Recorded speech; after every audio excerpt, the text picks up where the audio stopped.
Abd al-Rahman ibn Mohammad ibn Khaldun, 1332–1395.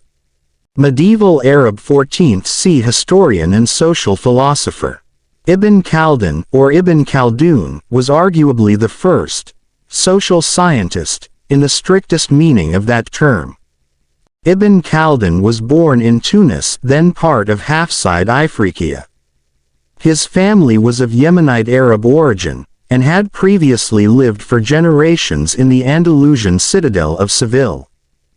Like many other Andalusian Arabs, they had left during the Reconquista and re-established themselves in North Africa. In his early life, Ibn Khaldun took on a variety of government posts in Ifriqiya, Tunisia, Fez, Morocco, Granada, Spain, and Biaha, Algeria. War and political intrigue eventually led him to search for the quiet of exile in Quwlat ibn Salama, a North African fortress village in 1374. It was here that he began writing his Kitab al-Ibar, or Universal History, which would occupy him for the next few decades. Ibn Khaldun finally settled in Egypt in 1382, where he served as the chief Malakite judge and lectured at the Al-Azhar University in Cairo. In 1400, he was sent to Damascus to negotiate the capitulation of that city to the conquering Tatars. It was there he had his famous encounter with their leader, Tamerlane. Ibn Khaldun is best known for his monumental Muqaddimah, 1377, the first volume, and Prolegomena, to what eventually became his 7-volume historical treatise. Therein, he develops a systematic theory of historical, political, and economic organization. Rejecting mythical and religious explanations for the origins and laws of human society, Ibn Khaldun adopted, perhaps for the first time, the methodology of the social sciences. Ibn Khaldun anticipates many of the elements of the political theory of Thomas Hobbes. Aggressiveness is in the nature of every living creature, Ibn Khaldun claimed. As a single man was physically unequipped to battle beasts and tame nature, cooperation among humans was necessary. This cooperation, or what he called group feeling, strongest among blood relatives, formed at the foundation of society. But with the advance of civilization, via agriculture and settlement, there is relief from the fight against nature, and so, gradually, the need for cooperation becomes less urgent. Group feeling dissolves and the natural aggressiveness of men re-emerges, this time directed against other men and their property. As a result, people need someone to exercise a restraining influence to keep them apart, for aggressiveness and injustice are in the animal nature of man. Khaldun, 1377, and this device was royal authority, Ibid, the promulgator and enforcer of laws. People as a rule covet the possessions of other people. Without the restraining influence of the laws, nobody's property would be safe. But who restrains the royal group feeling? Once again, a tyrant can rule by force alone, but not for very long. For, once he becomes a tyrant, sets the conditions for the arousal of group feeling in society against him.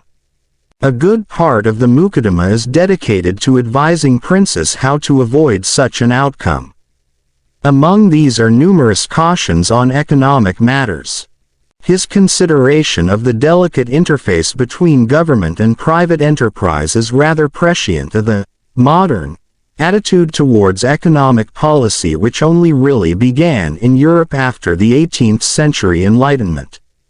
Ibn Khaldun introduced an archaic labor theory of value, believing labor to be a necessary and sufficient condition for value. Gains and profits, in their entirety or for the most part, are value realized from human labor. Although deploring merchants for their unmanly character, Khaldun regarded commerce and the search for profit, the activity of merchants, as a natural way to make a living, at least one consistent with the animal propensities of men. He recognized the importance of private enterprise in determining the economic welfare of a nation. Civilization and its well-being as well as business prosperity depend on productivity and people's efforts in all directions in their own interest and profit. As a result, a prince needs to pay attention to private incentives when making economic policy decisions. Ibn Khaldun recognized that a prince needs money to rule, to win allies, corrupt rivals, maintain an army, build fortifications, etc., but the question of how to acquire revenue must be approached very carefully. In a famous passage employing the logic of supply-side economics, Ibn Khaldun warned rulers not to hamper or engage in commerce themselves as, by twisting the incentives of private enterprise, it is harmful to his subjects and ruinous to the tax revenue. Tax revenue, Ibn Khaldun claims, can be improved only through the equitable treatment of people with property and regard for them, so that their hopes rise, and they have the incentive to start making their capital bear fruit and grow. Condemned price fixing as even more dangerous, harmful and ruinous for the subjects than direct government competition. However, the most probable outcome for a king's fall from grace is not an uprising by his own people against tyranny or impoverishment via economic overreach, but rather invasion by outsiders. In a state of war between nations, a tyrant will hardly be able to raise an effective army among the people he rules, and thus his defenses are inevitably weak, regardless of how much money he expends on them. He makes the observation that, historically, sedentary populations usually fall to invasions by poor nomadic or barbarian tribes.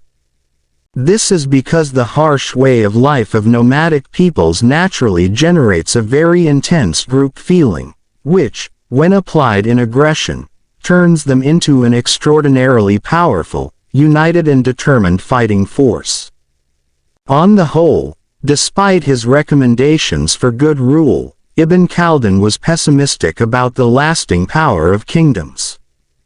Eventually, drunk on power and forgetful of the past, there will be some royal down the line who will be tempted to tyranny, thereby setting the stage for being overthrown from within or without. It is unlikely, he claimed, that a dynasty will last more than 3 or 4 generations.